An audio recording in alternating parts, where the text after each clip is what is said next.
Hey, good morning. This is Saturday Morning with George and Phil. 22 minutes to help you become the best version of yourself. Whether you found yourself out of shape, struggling in a dead end job, or simply in job transition, we're your hosts, George Murray and Lenny Newman, pinch hitting for Phil while he's away. We're going to help you move from where you are today to where you want to be tomorrow. We're glad you could spend a little time with us this Saturday morning. And oh, by the way, we do encourage questions in the chat, and we'll try to answer them as quickly as we can and as time permits. George, nice to see you, buddy. Hey, good morning, sir. How are you doing today? Outstanding. Hey, so want to be cognizant of our viewers. We're also streamlining not only on LinkedIn Live, but Facebook Live and YouTube Live. So if you're actually watching this on YouTube or you're watching it pre-recorded, hit the subscribe button so that you can get notification for our next upcoming shows. Outstanding. Well, George, this morning we're on the fifth show of our 12-part series that aligns with your new book due out this summer, Ignite, Engage, and Retain. Can we talk about that in a little bit, George? Sure. First, want to welcome our new sponsor. So it's actually my book, Hired. So I wrote my book, Hired, back in September 2020, just before, all this pre and post pandemic problems we're going through. And I was struggling in career transition a couple of times. So one of the things, including yourself, I met some great people, and I was able to pull this all together. And I said, boy, if I knew all this, I'd probably be able to cut my time in half and prove that a little later in the year. So again, thanks for Hired and the people that sponsor each and every time that they're buying a book and reaching out. Well, George, this morning's topic is, does your culture align with your priorities? How does that ignite, engage, and retain a workforce?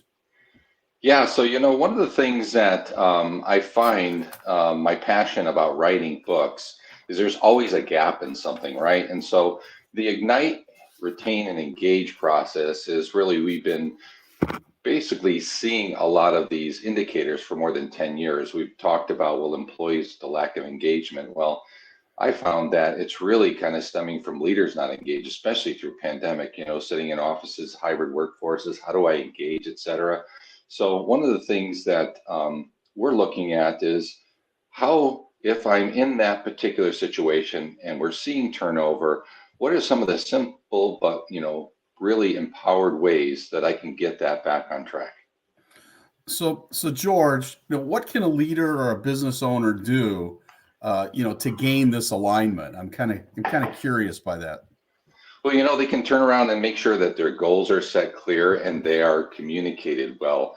I can't tell you how many times talking with clients and leaders, and actually through the book, I've actually interviewed more than 40 CFOs, CEOs, and CHROs across the globe. And this is not just a Minnesota challenge or opportunity, and it's not just the United States, it's across the globe, right?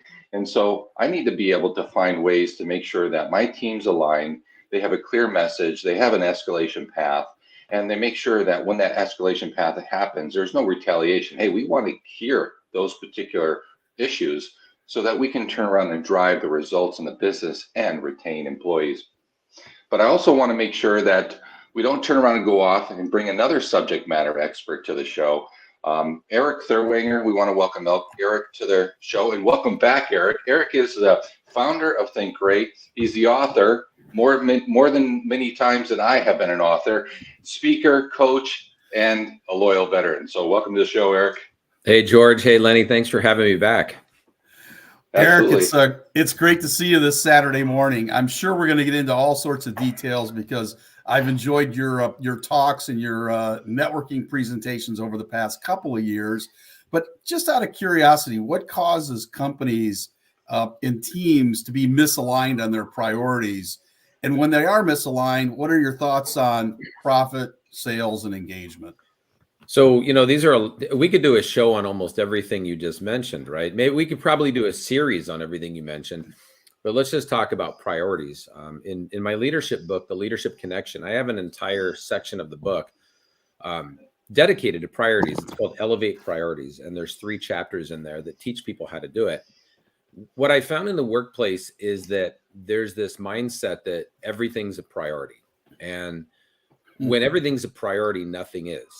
And I believe that there's really 3 types of actions that happen in a business. There's the outs, the ins, and the ons. And the outs are negative actions such as gossip or redundancy in workflow or attendance issues. These are things that need to go out, not the people, just the behaviors.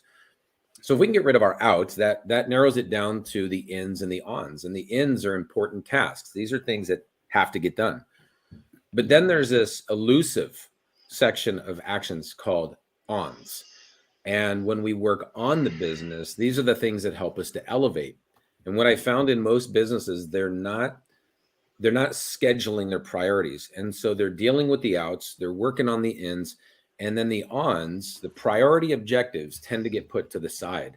And so for me, I always encourage business leaders to start scheduling time for their priorities, but they've got to define what's important and then what is more important or a priority.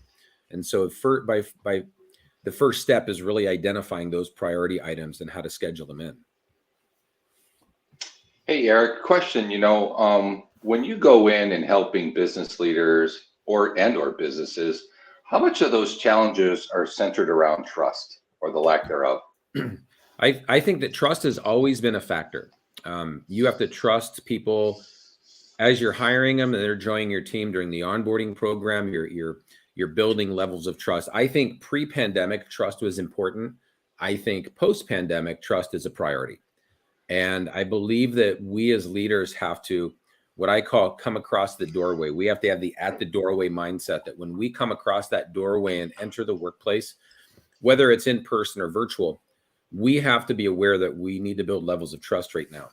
For the past 2 years, people have experienced many things being said and many things not being followed through with, or here's a timeline, but we didn't hit it, or here's this and we'll pull it back from you. And so I feel that trust levels around the world are probably at an all-time low, which means for the right leader, there's a huge opportunity to become that leader that people trust. So I think that, building trust, as you know, you can lose trust in an instant, but it takes time to build it up. And so I would recommend that maybe that is a priority for some leaders to build trust with their teams.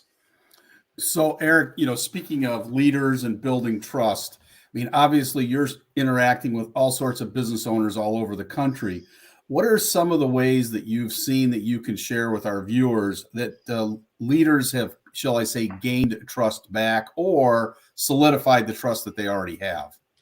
So I think that with the opportunity to build trust right now, there's a couple things that you can look at. There's kind of those long-term wins. And as George was talking about goals earlier in the show, those are great.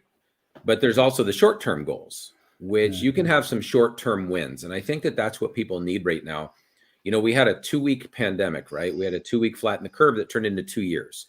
And so timeframes were off.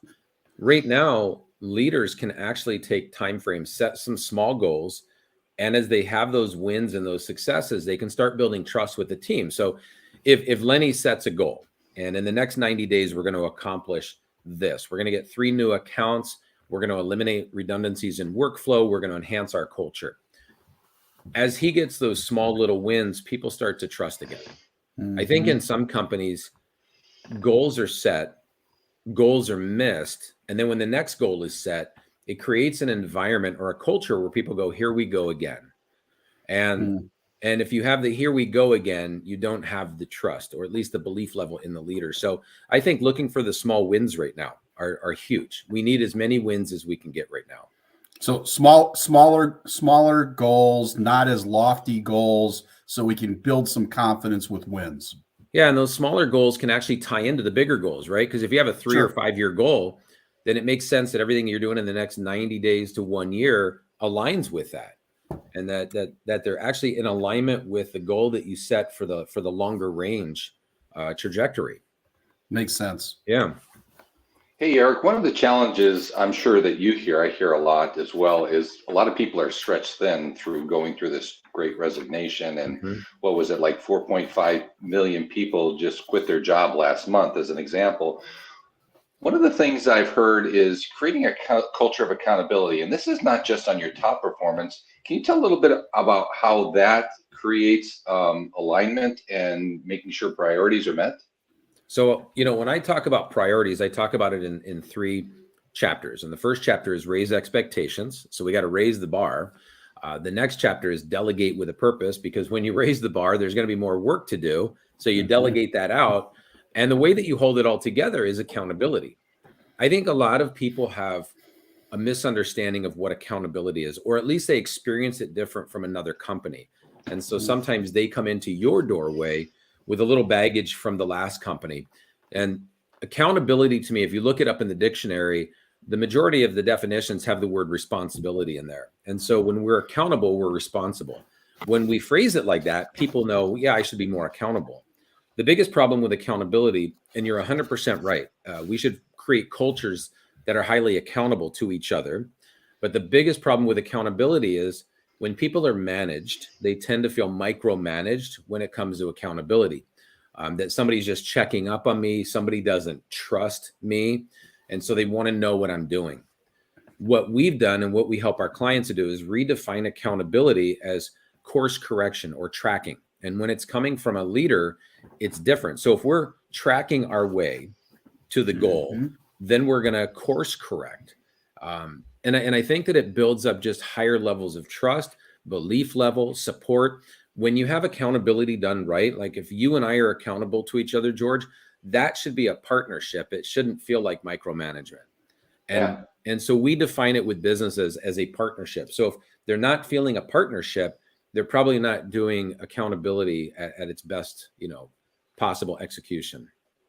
Hey, Eric, one of the things to kind of shift gears a little bit, as we come out of the pandemic, I'm talking with a lot of business owners who, quite frankly, they either haven't created a strategy or their strategy hasn't really been refreshed in a year or two or longer.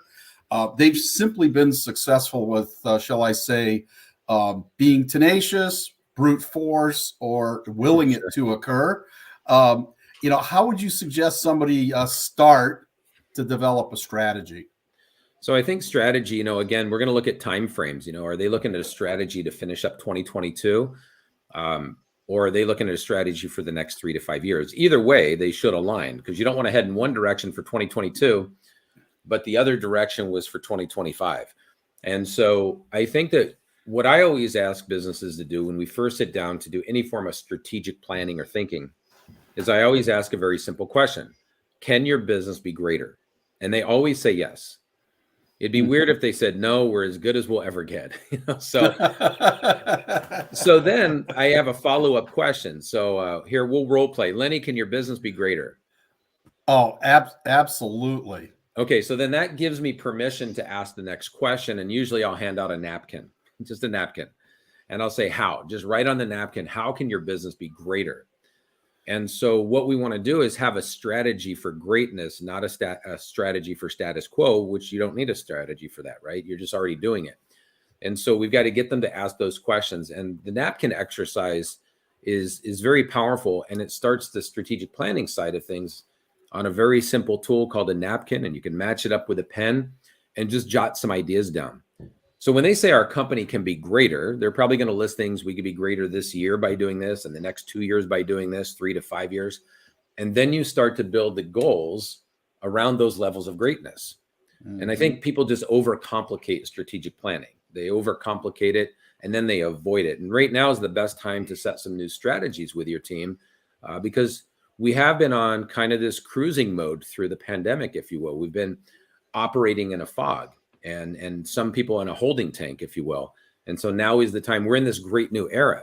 We're in the third phase of chaos, and people are expecting growth right now. So to your point, that strategy is very important right now, especially for team morale, for retention. People want to be a part of something, and the strategies give them purpose every day.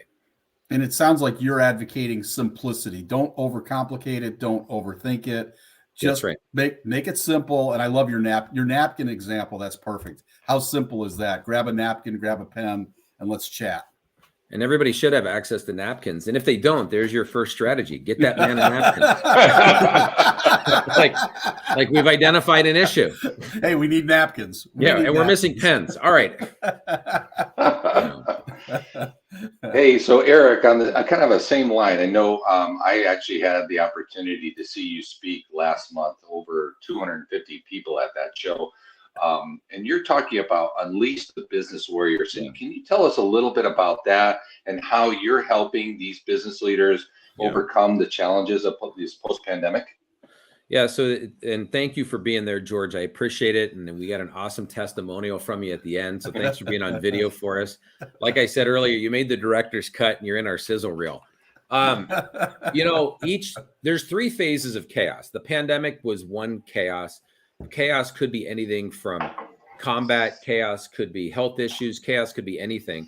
And there's always 3 phases. There's the obstacle, the great transition away from the obstacle, and then the great new era, which is where we are right now. It's been declared that the pandemic is over by Dr. Fauci. So that signaled we're in this new era. So here are the 3 phases: the obstacle, the transition, and the new era. The obstacle, we focus on unifying, and I had a presentation called The Cure for Social Distancing. During a transition phase, which is often our toughest phase, there's a lot of variables.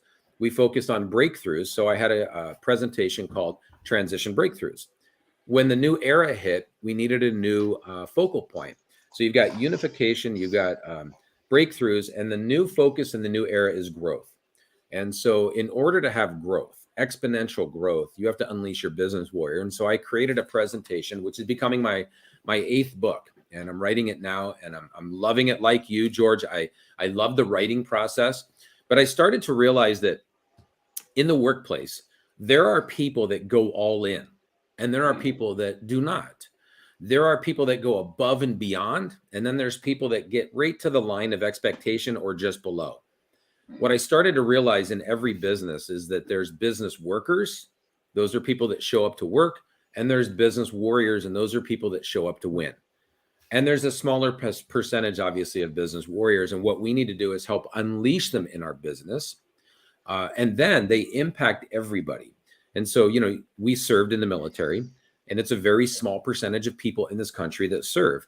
So not 3%. Everybody has to become a business warrior in order to have great results. But business warriors have to be unleashed. Just because somebody is fired up and enthusiastic doesn't mean he or she is a business warrior yet. I had the heart of a warrior in me. I needed the Marine Corps to beat it out of me. To unleash it. I couldn't become a warrior without their system. And so what we're sharing with people is just because you have somebody that's fired up, they could still leave you. Just because you have somebody that's fired up, excited, motivated to be there, doesn't mean they're going to win. We have to create a system for that. So this whole process was, how are we doing it? And as you know, serving in the Army, you experienced people that were showing up every day to win. And it wasn't about the money, because we didn't make a lot. So whether it's a soldier, an airman, a sailor, whether it's a Marine, there's a part of their culture that attracts people who want to win. Now, in the business world, we tend to attract people who wanted to get paid. And we can attract people who want to fulfill a purpose. And that's the whole concept of Unleash Your Business Warrior. There are some things a business needs to provide to the warrior, and there are some things a warrior needs to provide to the business. And we are putting a system together to show exactly how to do that. And this is perfect timing, because this is this new era, and it's the era of growth. And everybody's talking about, we're excited to be out of the pandemic. We're excited to grow. We're excited to expand, but we need to be set up for success. We can't just hope for it. So Eric, one final question for me. Yep. In what you've just described with unleashing the warrior and the different people who are in the workforce, how do you gain alignment when you have all those different personalities and, shall I say, passions and objectives? What does that look like in a culture? So, that's the thing, right? I don't believe most businesses utilize culture like they should. They say they have a good culture, but when you assess it, it's a little lower of a score than they were expecting. And so we do a very simple assessment with businesses to gain how their people feel about culture. And culture is really the environment in which we work. It's how it feels there. It's not necessarily what we do.